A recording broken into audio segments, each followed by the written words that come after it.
এবার 10 টাকা মুড়ি দেন। আরে আপনি আছেন বড় ভাই না? হ্যাঁ ভাই 1 মিনিট দাঁড়ান।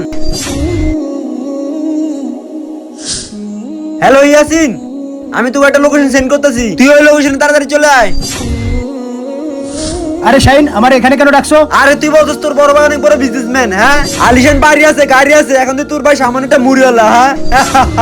আরে ভাই, তুমি তো বলছো তোমার বড় বড় বিজনেস আছে, ব্যবসা আছে, আর এখানে তুমি কি করতেছো? ঝালমুড়ি বিক্রি করতেছো? আমার তো মান সম্মান সব ডুবিয়ে খাইছো ভাই তুমি।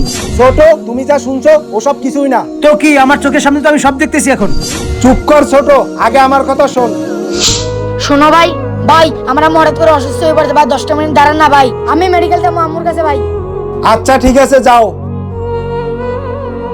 ছোট, আজ তুই বুঝাই দিলি, যারা বড় বড় কোম্পানিতে চাকরি করে ওদের মান সম্মান আছে, যারা ফুটপাতে ব্যবসা করে ওদের মান সম্মান নাই। একটা কথা মনে রাখবি, সে ধনী হোক বা গরিব হোক, সবাইকে সম্মান করতে হবে।